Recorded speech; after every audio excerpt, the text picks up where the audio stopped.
แล้วทุกคนโคตรแดงเลยเผ็ดแน่นอนเนี่ย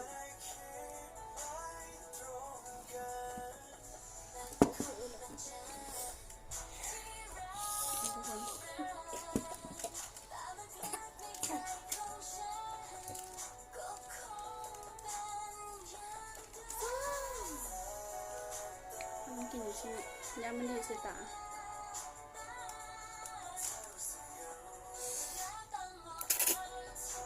แซ่บปะแซ่บปะปากแตกหมดเลยกินคำเดียวเหงื่อแตกเลย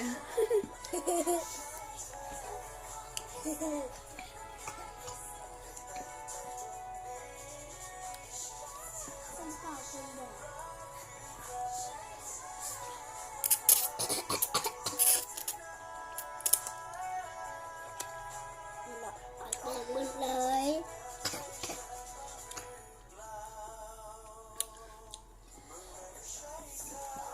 อร่อยเวอร์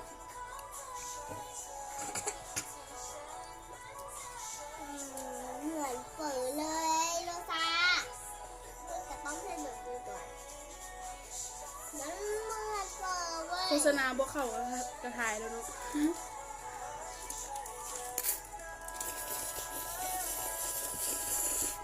มันจะกดรู้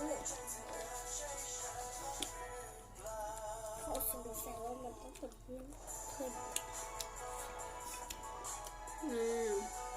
เป็นตาแซ่บบอมันจะเป็น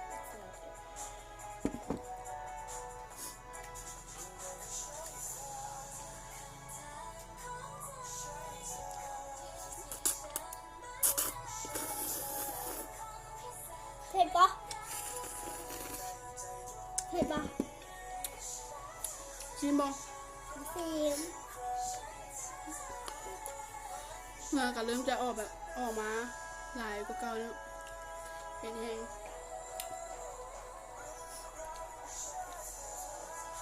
ป้าเป็นสีวะ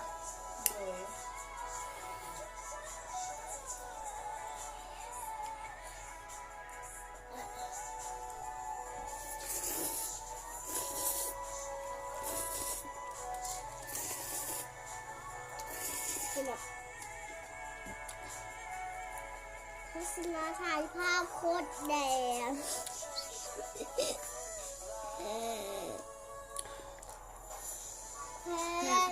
ภาพแดงโคตรแดงเป็นลูก ก็ใส่ซีมอ เมื่อซี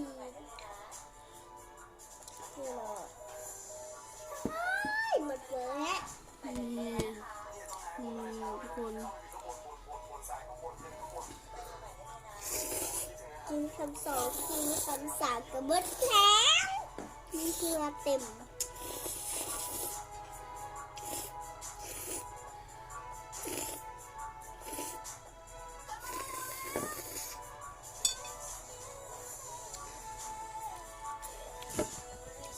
คนไทยน้ำก็มีแต่มาใบเนาะบ่ได้มากินอย่าง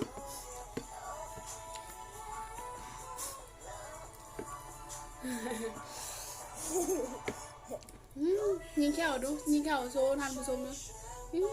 แขวงามเลยนี่ ข้าวขาวๆอ่ะ เหลืองมากเลยแขวเธอน่ะ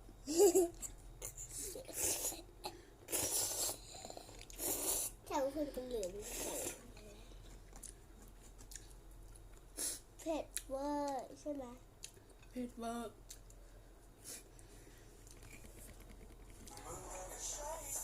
เผ็ดปะ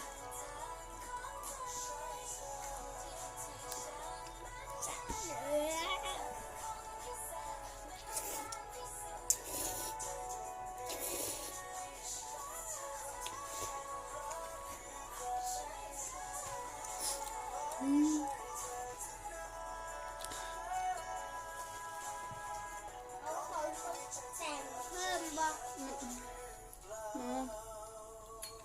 เปิดไว้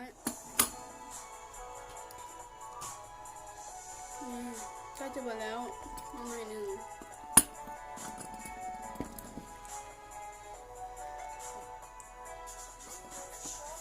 นี่จ้า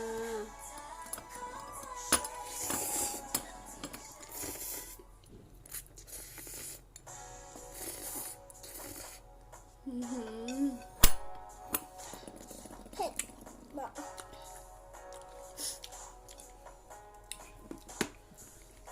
พเรียนนี่เบิ่งนี่จ้า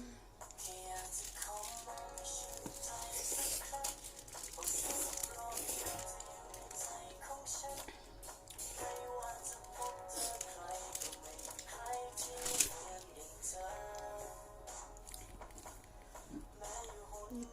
จ้า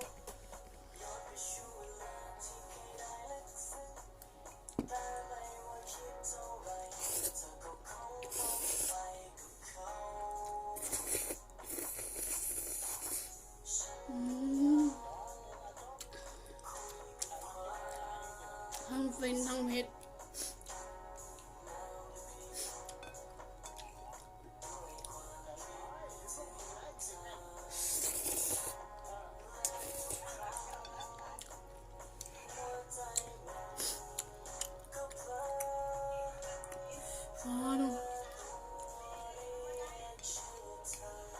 ไม่ให้คำสุดท้ายได้ป่ะเนี่ย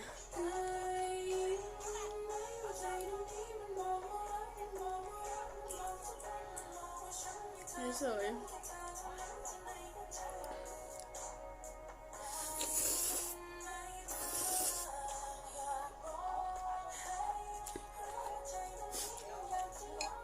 ส่วนนี้มันจะประเภทก่อนตัวเสียงแดง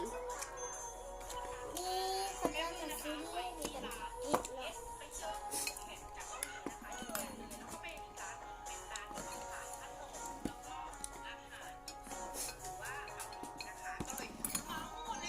งั้นถ้าอยากให้กินอย่างไรเบอร์แมนคอมเมนต์ลงและอร่อยเบอร์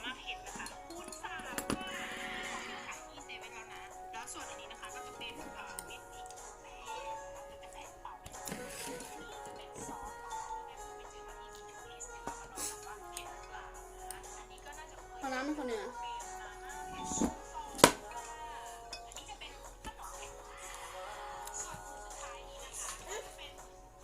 thank you